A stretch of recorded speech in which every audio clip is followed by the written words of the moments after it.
Within Breath of the Wild, there are many mysteries, but undoubtedly the most overlooked mystery are the Leviathans. In-game, they are nothing but lifeless skeletons found in the harshest and desolate of places. If you travel to the Serene Stable located on the path to the Hebra Mountains, to the Hebra region, you find 3 scientists bickering among themselves in which they state, "My theory is that the Leviathans of ancient times went extinct due to a violent volcanic eruption, a cataclysmic drought, and an extended ice age." So who were the Leviathans? What happened to them?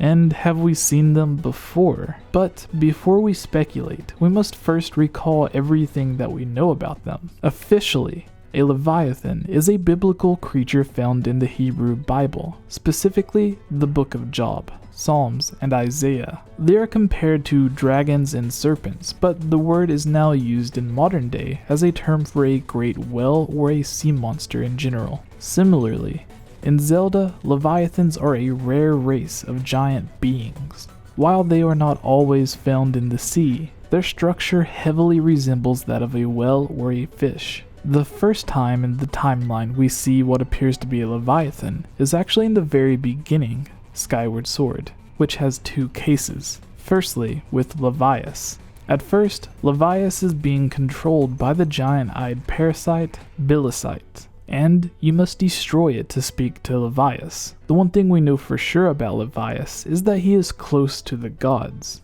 as he has divine knowledge about the Song of the Hero, and tells Link the final part of the song. With the second Leviathan, found later on in the story, we discover that Leviathans are not always big friendly giants. The Abyssal Leviathan, Tantalus, is the hilarious looking boss we meet after completing the dungeon portion of the Sand Ship, which reminds me a lot of the clerk from Monsters Inc. Maybe we have a shared universe here.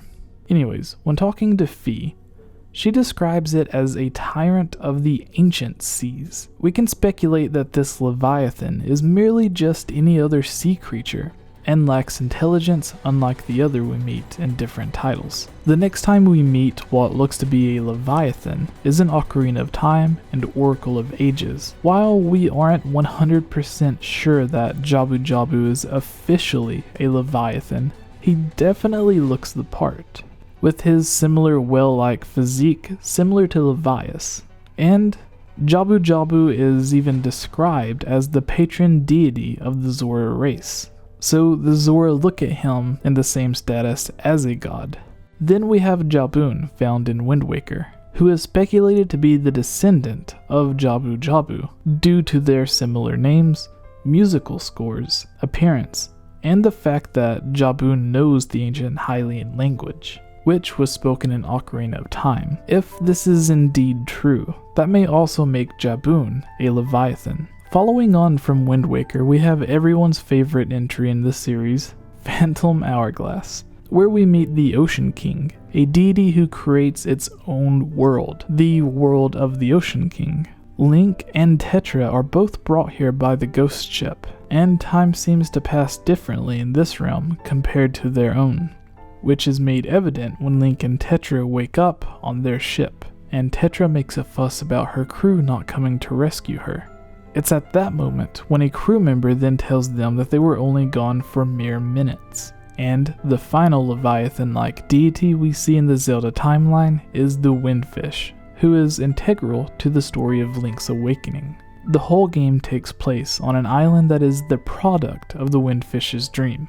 This is similar to the previous world of the Ocean King. Here, Link must wake him up so he can get back to the waking world, back to Hyrule. He does this by gathering all 8 of the Siren's instruments and plays the Ballad of the Windfish before the Windfish's egg. If you haven't noticed yet, this is extremely similar to the events in Phantom Hourglass, in that there are large whale-like deities creating a location inside a dream. This has led us to believe that the Windfish and the Ocean King are similar deities, but in different timelines. Similar to the same incarnation of Ganondorf appearing in both the child and the adult timeline. But then there is Breath of the Wild, and since we can't pinpoint exactly where it is in the timeline, and since there is still much debate among fans on where exactly it falls on the official timeline, we will talk about it as Aonuma does when he mentions that it takes place many years after any of the other games. Although we never see a living Leviathan in Breath of the Wild, there are 3 great skeletons scattered around the world.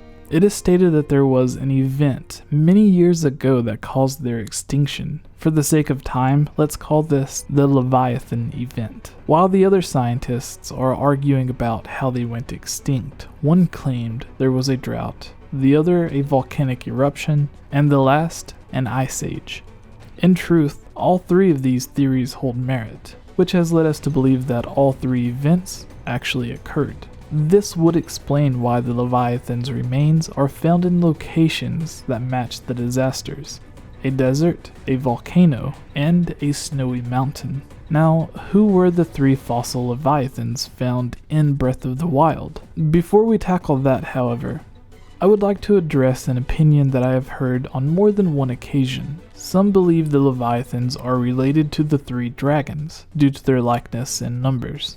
While this is possible, there is not much evidence to support this conclusion. Additionally, the Leviathans went extinct, presumably with their possible offspring and kin, as there are several other skeletons and bone structures scattered around Hyrule. So with that being said, let's analyze each of the great skeletons. First of all, let's examine the Elden Great Skeleton. Structurally, it has a large plate-like bone on its head, which is uncannily similar to Levias from Skyward Sword. This is definitely the defining feature of both Leviathans. It's very hard to compare any more features of the 2. However, as the skeleton is partially buried in the red earth of the Elden Mountains, so if we theorize that this is Levias, who are the other 2 great skeletons? Now, this is where it gets more complicated, because many people think that one is the Windfish, and the other is the Ocean King. Additionally, as I said earlier, I believe that it may be possible that there are similar deities. So this is what I propose, that the Hebra Great Skeleton may be the remains of a deity resembling the Windfish, or the Ocean King, depending on which timeline this takes place in. I believe this could be the case, since the skeleton has an elongated skull, which is very similar to the Windfish in Link's Awakening. The skeleton even has 2 small wings, or perhaps fins? It's hard to tell as there is no flesh. But the Windfish has both wings and fins, so either way it's more evidence towards the theory. It is also important to note that this skeleton heavily resembles that of a blue whale, which is significant because the Windfish resembles the very same animal. As for the Gerudo Great Skeleton, the only 2 Leviathans we have not theorized about yet are Jabu Jabu and Tantalus. As I mentioned earlier, Tantalus is an oddly shaped creature. In other words, its anatomy doesn't really add up to these whale-like Leviathans. Therefore, it may be possible that this Leviathan could be related to other similar structured creatures, such as the Ocean King, the Windfish, or maybe even Jabu Jabu. Additionally, it is stated that a great drought killed off this Leviathan, meaning the region at one point held more water, similar to the Lanayru Sand Sea, which, as we know from the first game in the timeline, Skyward Sword, to have been a great sea which had dried up, creating the Lanayru Desert, thus giving a home to the long-dead creature. Also, it is interesting to note that, anatomically speaking, the skeleton resembles a humpback whale, but with the addition of appendages that greatly resemble bird wings protruding from its shoulder blades. In regards to the great fairy stationed there, she may have something to do with the Leviathan, but that is purely conjecture at the moment. So what do you guys think? Are the Leviathans related to other similar shaped creatures like the Windfish, Ocean King, and Jabu Jabu? Or maybe they are entirely new creatures to the history of Hyrule. After all, 10,100 years are supposed to pass between the time of Breath of the Wild and any other Zelda game. Anyways, I've been Chamber of Sages member Jesse from the YouTube channel GameOverJesse, which has similar Zelda and Nintendo content to that of this video and the others found on this channel for the Chamber of Sages. Please have a good rest of the day or night, and take care.